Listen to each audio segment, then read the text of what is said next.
Veux-tu devenir un grand leader? Si oui, alors, sois le changement que tu veux voir dans le monde. La chose qui enseignera un peu plus ta communauté, ou je dirais le monde qui te suivra, c'est le changement que tu seras et non tes dires. Tes dires sont comme un câble d'alimentation qui permet à un appareil de pouvoir prendre vie. Remarquez une chose, lorsque nous allons dans un magasin pour nous procurer un ordinateur, une radio, un téléphone, la chose qui nous attire un peu plus, c'est le design, le fond, la forme, voire la marque de cet appareil que l'on est allé chercher. C'est par après que l'on recherche le câble d'alimentation nous permettant de donner à cet appareil une vie. C'est de même pour un leader. Ce qui pousseront les gens à te suivre, c'est le changement que tu seras toi-même avant ce que tu seras en train de dire. Un leader est avant tout un exemple. Mais avant de poursuivre, j'aimerais bien organiser un webinaire dénommé Leadership Moment où nous serons en train de discuter sur tout ce qu'il y a autour du leadership. Les types, les sortes, le pourquoi, le comment, les profondeurs, voire les expériences que des gens ont vécu dans leur leadership. Nous allons appeler un expert qui viendra nous parler de ces expériences et en plus, moi-même, je serai là pour apporter une pierre à l'édifice. Vous pouvez déjà vous inscrire sur le numéro qui s'affiche sur le bas de votre écran. Je vous rassure que les places sont très limitées. Nous n'allons prendre que 30 personnes pour ce webinaire. En plus, mon livre 100 paroles de motivation est toujours disponible. Vous pouvez vous en procurer également par le numéro qui s'affiche sur le bas de votre écran. Et aussi, n'oubliez pas de liker, commenter, partager ainsi que vous abonner à cette chaîne Blaise Pascal Amici. Voici 3 habitudes à adopter pour devenir un grand leader. Je suis sûr qu'en appliquant cela, dans ton quartier, voire dans ta ville, on ne sera plus en train de te reconnaître. On demandera, est-ce que c'est la même personne que nous avons connue? Surtout si tu restes jusqu'à la fin de la vidéo pour suivre la 3e habitude. Première habitude, définir ta journée. En grandissant, j'avais l'habitude de voir mon père chaque matin sortir de sa chambre, se mettre sur son bureau, prendre un bloc-notes et écrire tout ce qu'il pouvait faire durant la journée. Il était en train de noter. En ce temps-là, j'étais trop petit, je comprenais pas du tout. Et c'est aujourd'hui que je comprends parfaitement que les grands hommes ou les grands leaders sont appelés à définir parfaitement leur journée. Cela ne veut pas dire que les personnes qui prennent note de ce qu'ils doivent faire durant la journée ne sont pas très intelligents jusqu'au point de retenir ne fût-ce que ce qu'ils doivent faire la journée. Non, pas du tout, loin de là. C'est tout simplement que les personnes grandes ou les leaders sont appelés à ordonner leur journée. C'est pourquoi vous pouvez voir des grands leaders ou je ne sais comment marcher avec des carnets ou de papier où ils ont écrit tout ce qu'ils doivent faire durant la journée. Tu dois définir tes journées et également être maître de ta journée. La grandeur de ton leadership se fera voir par la direction que tu donnes à tes journées. Dirige tes journées avant même toute chose. Jim Rohn pouvait dire, soit tu diriges tes journées, soit c'est elle qui te dirige. Tu as le choix de diriger tes journées. La 2e habitude, c'est la lecture quotidienne.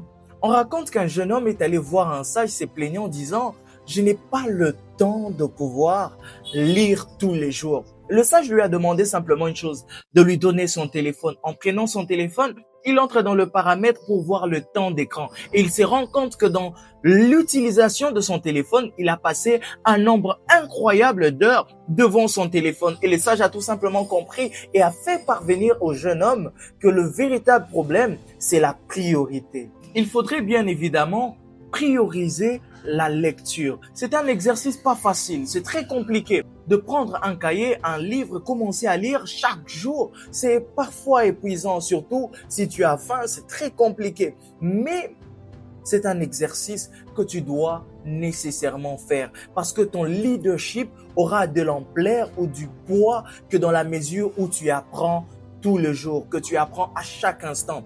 Et il faudrait savoir aussi qu'il n'est pas seulement nécessaire d'apprendre ou de lire. Il est essentiel de mieux lire. Comment mieux lire? Tout simplement en lisant les livres qui vont dans le sens du domaine dans lequel tu évolues, afin de donner un sens à ton avenir. Je ne vous renvoie pas une vie que je n'ai pas. Je vous renvoie une vie que j'ai. Comme je l'ai si bien dit, Gandhi a dit, sois le changement que tu veux voir dans le monde, puisque je veux voir des personnes assoiffées de la lecture, beaucoup plus lire. Moi-même, je me donne beaucoup plus à la lecture. Ce mois de septembre, je suis déjà à mon 4e livre de lecture. Chaque mois, je lis mon livre 100 paroles de motivation que je vous recommande de Blaise Pascal Amissim. Je lis ce livre, Une question de caractère de Danny Amo. Et j'ai également lu La politique soumise à Dieu de John Redekop. Et enfin, le livre qui m'accompagne depuis le début de ce mois jusqu'à actuellement, qui ira avec moi jusqu'à la fin, le leadership transformationnel de Eugène Kandolo. Comme je vous le disais très bien, je suis en train de vous raconter une vie que j'ai, chose qui fait dans mon leadership, si je prends la parole devant les gens, je leur dis, prenez des livres, lisez. C'est une vie que je transmets. Les gens auront la facilité de lire. Donc, je le répète encore une fois, sois le changement que tu veux voir dans le monde. La 3e habitude, comme vous pouvez le remarquer avec le précédent anecdote, il n'est pas seulement aussi question de priorité, mais il est question de gestion du temps. Donc, la 3e habitude, c'est gérer son temps. Le temps actuel est différent du précédent temps où les gens n'étaient pas beaucoup plus exposés à la distraction. Nous sommes beaucoup plus exposés à la distraction avec les réseaux sociaux, Facebook, TikTok, Instagram et autres.